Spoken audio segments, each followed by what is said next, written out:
कर दे, छोड़ दे। जिन बातों से गुरु दुख पावे उन बातों को दूर भगावे। उनको फेंक देते, कितना अच्छा लगता, छोड़ दे उन सब चीजों को। अब जैसे शुगर के मरीज को अब मीठा तो अच्छा लग गया उसने, और डॉक्टर कहे भाई शुगर तो मरीज ये मीठा नहीं खाएगा, ना मिठाई ना चीनी, और वो फिर भी डॉक्टर की आज्ञा का पालन नहीं करता तो मरेगा फिर, और क्या इलाज है। तो चीनी मीठी तो लग रही है, इसमें कोई शक नहीं, मीठी भी है, लेकिन उसके लिए विष है। तो ऐसे ही भक्ति मार्ग में गुरु जी की आज्ञा का पालन ना करना विष के तुल्य है, आपकी भक्ति को नष्ट कर देता है। गुरु के सम्मुख वचन ना कहे सो ससरैनी गैणी सुख ले। गुरु जी के सामने एंड बैंड नहीं बोला, क्योंकि गुरु जी के सामने जैसे भगवान के पास जाना होता है ऐसे ही दृष्टिकोण से आना चाहिए। अपनी फरियाद करे, जो भी आदेश हो सिरोधार्य करे और चल पड़े, चाहे मन कुछ भी सोचता रहे, क्योंकि परमात्मा अंतर्यामी है, आपके सब दुखों से परिचित है, और वो आपके जितनी श्रद्धा आपकी होगी उतना ही निवारण आपको साथ साथ रिजल्ट देते रहेंगे। तो आपने समर्पण और श्रद्धा बढ़ानी है, उसके बढ़ाने के लिए आपको यहाँ बुलाया जाता है, भक्ति कराई जाती है, दान पुण्य करवाया जाता है, सेवा करवाई जाती है, ताकि आपकी श्रद्धा जितनी बढ़ेगी उतना ही प्रभु आपके संकटों का निवारण समांतर करता रहेगा। अब जैसे आप यहाँ आए और आते ही आपको ठीक कर दिया, आप ना हो भूल गए भी यहाँ, क्योंकि हमने देखे झाड़े लवानी है, झाड़े लवाए लाया, हो गया, आराम हो गया, बस ये क्या वहाँ जाना नहीं भूल कर फिर। तो यहाँ आते भी आपको सुख दिया जा सकता है, लेकिन ये परमात्मा चाहते हैं कि ये बच्चा आते कुछ तो रहा तो अवश्य देगा, ताकि आपका विश्वास बने। और आप पर आज कलयुग में आगे हो इतने पाप है, गिनती नहीं। एक सुख थोड़ा बहुत मालिक अपनी तरफ से अवश्य देता आपको, फिर 100 संकट और हैं अभी तो आपके ऊपर बैलेंस, वो भी निवारण करवाने हैं। तो फिर आपको बुलाया जाता है कि आप महीने में एक बार अवश्य आइए। आपको बुलाने का क्या तात्पर्य है कि यहाँ आने से आपको बहुत पुण्य मिलता है, आपको बहुत भक्ति लाभ होता है। आप बच्चे हो, आपको मालूम नहीं, ये दास डॉक्टर है जो भी आपको कैसे कैसे आपके अंदर शक्ति प्रवेश करवानी है, प्रभु की पुण्य कैसे प्रवेश करवाने हैं, फिर ये ज्ञान आपके हृदय में पहुंचाना है। और जिस दिन आपकी श्रद्धा पूरी हो जाएगी, आप सपने में भी दुखी नहीं होगे, ये सत्कर मान लेना। क्योंकि पाप जब बढ़ जाते हैं, दिन में भी दुखी, सोए फिर भी दुखी, क्यों सपने भी बुंडे बुंडे आवे। और जब आप भक्ति करोगे, ढंग से लग जाओगे, आप वैसे भी सुखी, और स्वप्न में भी परमात्मा की भक्ति है, आरती करते होगे, कभी मंत्र कर रहे होगे, कभी मेरे गुरुदेव भगवान ये गा रहे होगे, स्वप्न में भी सुखी, यानी भक्ति स्वप्न में भी हो रही होगी। गुरु से शेष करे चतुराई सेवाहीन नरक में जाई। ओहो, जो गुरु जी के सामने चतुरता करता है, छल कपट करता है, उसकी जो सेवा है यानी वो पूजा समाप्त हो जाती है, धन भक्ति का, और कहते हो वो नरक में जाई, नरक में डाल दिया जाता है। शिष होए सर्वस नहीं वारे, हिये कपट मुख प्रीत उचारे। शेष होके और समर्पण नहीं किया तो क्या काय का भगत वो, और हिये कपट मुख प्रीत उचारे। अंदर तो दोष है, ऊपर तो मीठा बोला है, ये भगवान को पसंद नहीं। सो जीव कैसे लोग सिधाई, बिन गुरु मिले मोहे ना पाई। गुरु से कपट करे चतुराई, सोहन सा भव भर में आई। गुरु से कपट शेष जो राखे, यमराज जाके मुगदर चाखे। गुरु जो जन गुरु की निंदा करही, शुक्र समान गर्भ में पढ़ही। गुरु की निंदा सुने जो काना, ताको निश्चय नरक निदाना। अपने मुख निंदा जो करही, परिवार सहित नरक में पढ़ही। अपने आप क्या बताते हैं परमात्मा के, अपने गुरु जी की निंदा यदि कोई कर रहा है तो भी आपने सुननी नहीं चाहिए। यदि गुरु की निंदा सुने जो काना, ताको निश्चय नरक निदाना। जिसने गुरु जी की निंदा कान से भी सुन ली किसी नालायक ने, कहते हैं तो भी तू नरक में जाएगा, तेरा नाम खंड हो जाएगा। अब यहाँ समस्या एक आती है कि जैसे कोई व्यक्ति है निकम्मा, वो बुराई कर रहा है गुरुजी की, आप बैठे हो, ट्रेन में बैठे हो, बस में बैठे हो, या कहीं ऐसे स्थल पर बैठे हो, और वो चलो ऐसे वैसे स्थान पर हो तो उठ कर चला जा, आदमी इतना तो कर ही सकता है। लेकिन बस में बैठे हैं, ट्रेन में बैठे हैं, काफ़ी लंबा सफ़र है, और वो कोई निंदा कर रहा है और आप सुन रहे हो, तो आपके मन में शंका होगी कि मेरा तो नाम खंड हो जाएगा। नहीं होगा। क्यों नहीं होगा? क्योंकि सुनने का अर्थ ये है जैसे कोई आपके गुरुजी की बुराई कर रहा है, आप सुन रहे हो, लेकिन आपके हृदय में वो नहीं समा रही है कि वो सच ठीक कह रहा है। आपका मन ये कह रहा है ये अनजान व्यक्ति है, इसको पता नहीं, ये वैसे ही कह रहा है।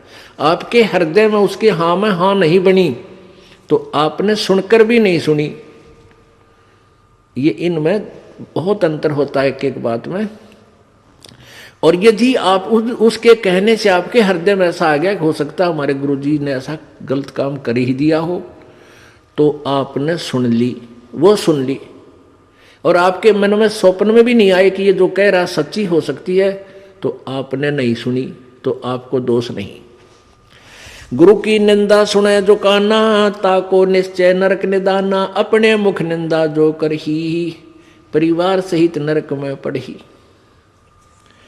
गुरु को तजय भजय जो आना, ताक पशुआ को फोकट ज्ञाना। ओए होए, अपने गुरु को छोड़कर और दूसरे में आस्था बनाता है। अब जैसे आप किसी भी कोई भी आपको इस भक्ति मार्ग का ये ज्ञान दास से सुनकर आपको कोई सुना रहा है भक्त, और आपकी श्रद्धा उस भक्त में हो जाती है, वो हो तो बहुत अच्छा है, बहुत प्यारा है, उससे के चरण छूने लग जाए, उसी के ऊपर आसक्त हो गए, तो आपका गुरुजी से नाम खंड हो गया। इस दृष्टिकोण से परमात्मा कहते हैं गुरु को तजय भजय जो आना, ता पशुआ को फोकट ज्ञाना। उस पशु ने को कोई ज्ञान नहीं है, वो भक्त नहीं है। जो अपने गुरु को छोड़कर दूसरे में ठीक श्रद्धा बनाता है, उसमें आसक्त होता है, उसी को पूजा शुरू कर देता है। अब पुण्यात्माओं, एक एक पॉइंट पे बहुत गहराई सोचना है। अब कोई भक्त ज्ञान सुना रहा है, बहुत अच्छी बात है, उसके द्वारा सुने ज्ञान पर अमल करे और उससे कहे भाई मुझे भी गुरुदेव के पास ले चलो, मेरा कल्याण करा दो। और आपने नाम ले रखा है और फिर कोई चर्चा चलती है, ऐसी कोई बात नहीं, फिर भी सुनो। और कोई पुराना भक्त है वो अच्छी अच्छी बातें बताएगा तो बहुत अच्छी बात है, गदगद हो जाओ कि मेरे गुरुजी ने कितना अच्छा ज्ञान दिया हुआ इस बच्चे को, भाई को, बहन को, और ये सब गुरुजी का ही दिया हुआ ज्ञान है, इसका नहीं है। तो उसमें आपको एज ए भाई यानी गुरु भाई गुरु बहन तो आपकी श्रद्धा हो सकती है, लेकिन अन्य दृष्टिकोण से, क्योंकि हम फिर उस पर इतना आसक्त हो जाते हैं, उसको फिर प्रणाम करने लग जाते हैं, बड़ा अच्छा भगत है, तो ऐसे ये बीमारी हमारे भगत समाज में पड़ी रही और इसका लाभ ये काल उठा गया। जैसे कमाल था, कमाल वो मुर्दा जिंदा किया था प्रभु ने। एक दरिया में बहता हुआ मुर्दा शव जा रहा था 12-13 वर्ष के बालक का, और एक शेख तकी था सिकंदर लोधी, दिल्ली के बादशाह का धार्मिक पीर। वो कबीर जी से ईर्षा करता था और कबीर परमेश्वर जी की कृपा से सिकंदर लोधी दिल्ली के सम्राट का असाध्य रोग दूर हो गया था, जो शेख तकी से भी नहीं हुआ था, किसी से भी नहीं हुआ था, जिस कारण से सिकंदर लोधी की आस्था कबीर जी में घनी हो गई थी। और वो जो पहले वाला जो वो परमानेंट उसका गुरु था धार्मिक मजहब की तरफ से, वो शेख तकी था। तो उस शेख तकी ने जब देखा कि कबीर जी में, मेरे सम्राट की, मेरे शिष्य की कबीर जी में ज़्यादा श्रद्धा होगी है, तो ईर्षा करने लग गया कबीर जी से। उसको नीचा दिखाने की चेष्टा में उसने कहा कि राजा या तो तू बाज आ जा, और नहीं तो मैं, तो वे काफिर को गुरु बना लिया तूने, एक हिंदू को गुरु बना लिया, मैं तेरी पूरे मुसलमान समाज में तेरे बारे में बताऊंगा और सबको तेरे विरोधी कर दूंगा। अब राजा चिंतित हो गया कहीं तेरे राज को खतरा ना हो जाए। तो परमात्मा के सामने उसने अपनी प्रार्थना रखी। कबीर जी ने कहा भी ठीक है। तो शेख तकी ने क्या शर्त रख दी कि मैं जब इसको मानूंगा ये भगवान है, अल्लाह का नबी है, कोई मुर्दे को जीवित कर दे। तो परमात्मा ने जो अपने भगत की टेंशन दूर करनी थी सिकंदर लोधी की, तुरंत कर दी। जिस दरिया के किनारे वो खड़े थे वहीं पर एक मुर्दा बच्चे का शव बहता हुआ आ गया। कुछ कबीले ऐसे होते हैं, ना तो वो गाड़ते जमीन में, ना सभा करते, वो जल प्रवाह कर देते हैं मृत्यु होने के बाद के पशु जीव जंतु इसके शरीर का मांस खा कर दुआ देंगे।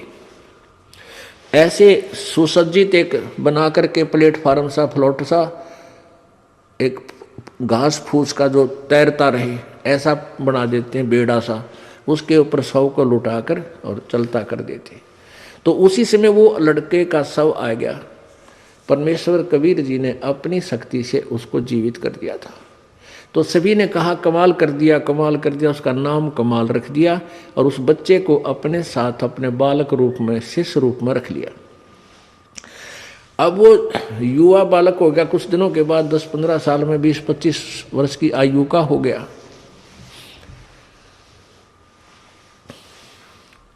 तो वो परमात्मा से ज्ञान सुनकर, कबीर जी का ज्ञान सुनकर वो भी ज्ञान औरों को सुनाने लग गया। जैसे बताते हैं भक्त, आप भी बताते हो और भी बताते हैं। अब जवान लड़का था, अच्छी आवाज थी, बढ़िया गला था, परमात्मा की वाणी गा गा के इतने सुरीले ढंग से सुनावे। तो जो परमात्मा कबीर जी के शिष्य थे वो 64 लाख, उनमें से बहुत सारे कमाल जी के ऊपर आसक्त हो गए। ओहो कमाल तो भाई कमाल है, तेरा नाम भी कमाल, तेरा काम भी कमाल, और भाई तो गुरु जी से भी बढ़कर हो गया। ओहो आप तो गुरु जी से भी अच्छी जो है ना ज्ञान सुनाते हो। अब इस बात से वो कमाल फूल गया, वो यानी उसमें अभिमान छा गया। और कबीर जी परमात्मा उसको बार बार धिक्कारते थे, उसको धमकाते थे कि निकम्मे तू अपना कर्म बना ले और प्रभु मत बनाए। लेकिन ये प्रभुता की भूख इतनी बुरी होती है, जीव नरक जाना स्वीकार कर लेगा, प्रभुता छूटे नहीं। कहते हैं राज तजना सहज है, सहज त्रिया का नेह, और मान बढ़ाई ईर्षा दुर्लभ तजनाई। और जब तक ये नहीं तजे जाएंगे इतना भगवान नहीं मिले। तो हम निकले भगवान के लिए, हमें पता है मनुष्य जीवन मिला भगवान प्राप्ति के लिए, और फिर उसमें कोई वस्तु बाधा उसने फेंक दे तुरंत तोड़ के, उसको एक तरफ फेंके तो भगवान मिला। लेकिन उस कमाल ने परमात्मा के आदेश का पालन किया नहीं, तो प्रभु ने उसको धमका दिया। वो वहां से निकलकर परमात्मा से रुष्ट होकर, अक्षुब्ध होकर, खिन्न होकर के वहां से निकल गया और जाके कहीं दूर देश स्थान पर रहने लगा, जहां के वो नालायक भक्त गुरुजी के शिष्य उसको चाहते थे, वहीं चला गया, वहां रहने लग गया। अब वहां रहा, उसने एक छोटा सा आश्रम बना लिया। अब पुण्यात्मा समर्थ जो कार्य करता है कोई जीव नहीं कर सकता। जैसा कल उदाहरण दिया था कि जैसे वायु बहुत लंबी चौड़ी है, बहुत ज़्यादा था है, और उसमें से एक टायर में पंप से हवा भर भी ली, वो टायर ट्यूब में टायर में डालकर ट्रक में डाल दिया, ठीक है वो काफ़ी सहयोगी होगी वह हवा उसको, लेकिन वो तो सीमित है। ऐसे ही किसी भक्त ने, उस कमाल ने परमात्मा की कुछ दिन सेवा करके, दोनों नाम दिया, उसकी भक्ति करके कुछ शक्ति अवश्य होगी थी, लेकिन वो जीव ही था। और वो अनजान भक्त जो परमात्मा के शिष्य थे कबीर जी के, उस पर आसक्त हो गए। तो यहाँ बताते हैं गुरु को तजय भजय जो आना ता पशुआ को फोकट गया ना। अरे जब कबीर खुद मालिक बैठे और उस वो कमाल के टिंडे देगा उन्हें, कमाल की बात। यहीं से हम गिरते, सतर गिरता गिरता यहाँ आ लिए। हम सतलोक में इसी तरह गिरे थे। हम अपने भगवान को छोड़कर परमेश्वर कबीर जी सत्य पुरुष को, और ये ज्योति निरंजन काल वहाँ तपस्या कर रहा था, एक टांग पर खड़ा होकर। हमने अपने भगवान से हृदय हटा के इसमें लगा लिया और इसका फल यो मिला। आज गधे कुत्ते सूअर 84 लाख योनियों में कितना कष्ट उठा रहे हम, और फिर वही फिर दोहरा रहे हैं क्योंकि ज्ञान नहीं हमने। तो उसने क्या किया, कमाल ने वहां रहने लगा। अब जो भक्त परमात्मा के पास आते थे उनको सुख होया करता खूब। अब वो चेले बन गए कमाल के। अब 5-4 वर्ष तो उनके काम ठीक चले, क्योंकि जो हैंडपंप से पानी उन्होंने ले लिया था वो जब तक चला उनकी पुण्य कमाई तब तक तो वो दुखी हुए नहीं। फिर कोई काम उनका होने लगा नहीं, तो धीरे धीरे वो कमाल से भी हट गए। अब कमाल ने 5-4 और चेले रख रखे अपने आश्रम में रख रहे। तो वो कहने लगे, गुरुजी यहाँ भगत तो आने ही बंद हो गए। तो उन्होंने कहा भाई यूँ करे कि गुरुजी का जन्मदिन मनावांगे कल, जेठ की पूर्णमासी आ गई, सब न कह दे भाई कल जेठ उतरते की पूर्णमासी है और गुरुजी का प्रगट दिवस मनाएंगे और खीर ख्यार बनावांगे, भंडारा करेंगे। सभी गांव वालों दूध लाइयो, दूध पहुंचाना।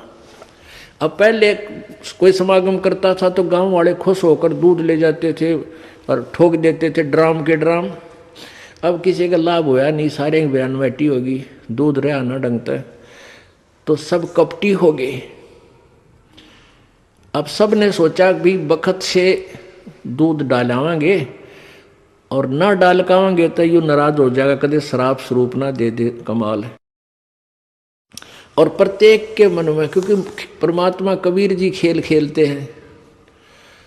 अब वो जो भगत थे गांव वाले, जो 50, 60, 100 जितने भी थे, उन्होंने सबके मन में के दुर्भावना आ गई कि बखत तो उठ कर सबसे पहले मुंह अंधेरे जाऊंगा और दूध की जगह पानी का लोटा डालूंगा। किसने बेरा पट्टा है।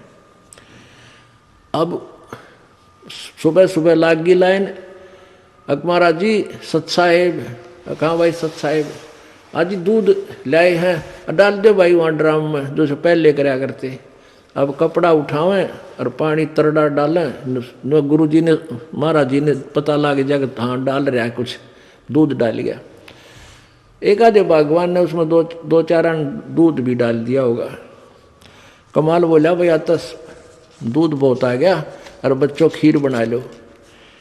अब वो लग गए खीर बनाने, वो ड्राम पानी का भरा, थोड़ा बहुत दूध उसमें कितना गिर गया को भगवान। तो कहने लगे गुरुजी तो सारा पानी का फुल भरा है। कमाल बोला झूठ बोलो, देखा जाएगा सारा पानी का भरा, किसकी खीर बनी थी। इतना शर्मिंदा हो गया, रात्रि में उस आश्रम ने छोड़ दिया, पता नहीं कित मरिया जाके छोड़ चल गया। तो इस प्रकार परमात्मा कहते हैं अब आप भी मरिया और उन शिष्यों उन पुण्यात्माओं को ले डूबा, नकमी आत्मा जो परमात्मा से जुड़ी थी। गुरु को तजय भजय जो आना, तापसुआ को फोकट ज्ञाना। गुरु से बैर करे शिष जोई, भजन नास और बहुत बिगोई। पीढ़ी सहित नरक में पढ़ी, गुरु आज्ञा शिष लोप जो करही। चेला अथवा उपासक होई, गुरु सुमुख ले झूठ संजोई।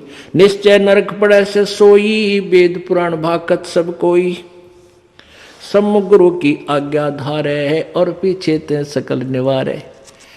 एक सामने आकर के तो हाँ जी हाँ जी हाँ जी, और पीछे ते छोड़ देने कि इधर फिर देखेंगे। तो कहते हैं सम्मुख गुरु की आज्ञा धारे और फिर और पीछे ते सकल निवारे, यार सब ने रिजेक्ट कर बैठे। ऐसे नकली शिष्यों का उद्धार नहीं होता। सोच से घोर नरक में पड़ही, रुद्राद पीवे नहीं तरही। मुख पर वचन करे परवाना, घर पर जाए करे विज्ञाना। मुख पर तो सारी बात माने और घर पर जाकर चौधरी पाक अपने हिसाब से सेटिंग करना, नो ऐसे ठीक नहीं गुरु, ये ऐसे होना चाहिए। तो परमात्मा कहते हैं आप जीव हैं और जीव संज्ञा में ही रहना चाहिए। आपने परमात्मा की आज्ञा में कोई भी दोष नहीं निकालना चाहिए, फाइनल हो। अब गुरु जी की आज्ञा देगा आपको। हम क्या आज्ञा देते हैं भाई, बीड़ी मत पीना, शराब मत पीना, तम्बाकू मत पीना, बुराई ना करना, चोरी मत करियो, रिश्वत मत लेना, भगवान पर विश्वास रखना, भक्ति करना, आनुपाशा मत करना। और ये सारी ही ना करने की है। और ये आज्ञा पालन करने की है। और ये भी नहीं करोगे फिर भगत कैसे, व्यर्थ। मुख पर वचन करे परमाना, घर पर जाए करे विज्ञाना।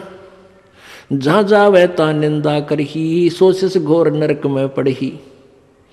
ऐसे शेष को ठाहर नाही, गुरु विमुक्त लोचत मन माही। वेद पुराण कहे सब साखी, साखी शब्द सब है यूं बाकी। मानुष जन्म पाए कर खोवे है, सतगुरु विमुखा युग युग रोवे।